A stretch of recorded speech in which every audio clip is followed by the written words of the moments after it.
You've heard of Facebook, Instagram, TikTok, right? Of course you have. But what if I told you there's another social media giant out there, one with hundreds of millions of users that most of the world doesn't even know exists? Well, let's talk about Odnoklassniki, the powerhouse that's been hiding in plain sight. So let's just start with a number that's pretty hard to wrap your head around. 200 million. That's how many registered users this platform has. To give you some perspective, that's way more people than the entire population of Russia. So yeah, this isn't some little niche forum. We're talking about a platform that's practically its own online nation.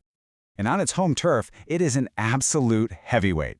Sure, its local rival VK might have the top spot, but Odnoklassniki, or OK.ru as people call it, is sitting comfortably in second place, way ahead of a global behemoth like Facebook. So what exactly is this thing? Well, the name itself is the big clue. Odnoklassniki is just the Russian word for classmates. It launched way back in 2006, and its mission was incredibly simple: help people track down their old friends from school. And you have to understand, that idea was so powerful in a post-Soviet world where families and friends had been scattered across all these new borders.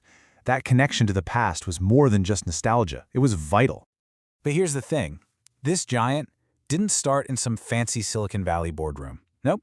Its origin story is a lot more humble. It actually started out as a hobby. So picture this, it's 2006, we're in London, and a Russian programmer named Albert Popkov is just tinkering away on a website in his spare time.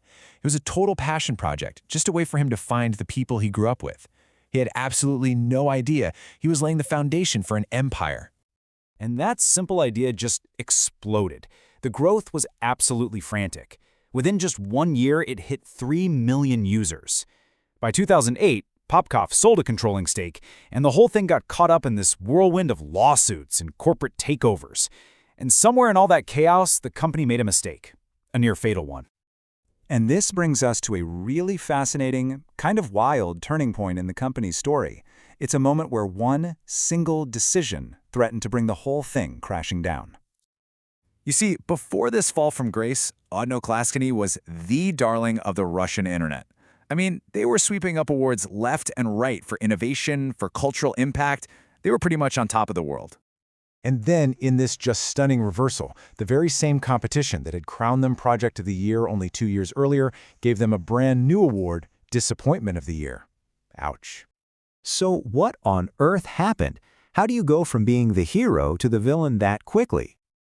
Okay, so here's what they did. In 2008, they had a spam problem, and to fight it, they made an absolutely unthinkable move. They started charging new users a fee just to register for an account. The backlash was immediate and, honestly, catastrophic. Users fled in droves to their main rival, the totally free-to-use vContact. It took them until 2010 when they finally got better anti-spam tools to make registration free again and start to claw their way back. But, Odnoklassniki's challenges weren't just internal. As the platform got bigger and bigger, it found itself tangled up in some much larger, much more serious conflicts. We're talking geopolitics and major ethical dilemmas. So, fast forward to May 2017, the Ukrainian government signs a decree. And just like that, Odnoklassniki, along with other big Russian internet services, is blocked. This was all part of a huge package of sanctions against Russia after the annexation of Crimea and the conflict in Donbass.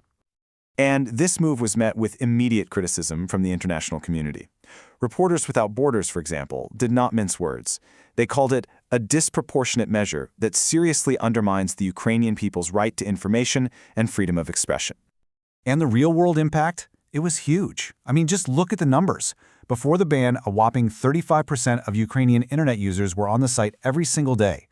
By 2019, that number had absolutely plummeted to just 10%. A massive audience just disconnected almost overnight. The platform has also come under some really severe criticism on another front: content moderation. In 2023, it came out that the person responsible for a mass shooting in Texas had been using his Odnoklassniki account to push white supremacist and neo-Nazi ideas, which raised some really serious questions about the site's ability, or maybe even its willingness, to police extremist content. So after a near-fatal business decision, geopolitical bans, and all these moderation controversies, you're probably wondering, how is Odnoklassniki even still here? How is it possibly still a giant? Because And this is what's so remarkable, it is still here, despite everything. It's still holding down that solid number 2 position in Russia. Its story is really one of resilience, and it proves that if you deeply understand a specific cultural and linguistic audience, you can build a kind of loyalty that even global platforms can't break. The key was that they evolved. They figured out they couldn't just be a site for finding classmates anymore. So over the years, they started bolting on all these features to compete. Video chat, music streaming, live broadcasts, even ways to send money to your friends, and tools for small businesses. It basically became a one-stop shop for its dedicated users. And that strategy has allowed it to remain this really durable regional alternative. Get this, when Russia blocked Instagram in 2022, a poll showed that 4% of former users switched over to Odnoklassniki. Now, 4% might not sound like a huge number, but it shows that in an internet that seems to be fracturing along national lines, having a local option really matters. Which leaves us with a final, really fascinating question. For years, the dream was of this single, global internet, right? But the story of Odnoklassniki, a story of regional focus and just stubborn survival, it suggests a very different reality is taking shape. So, in a world of digital borders and splintering networks, are these regional giants just a relic of the past? Or are they actually a glimpse of the internet's future?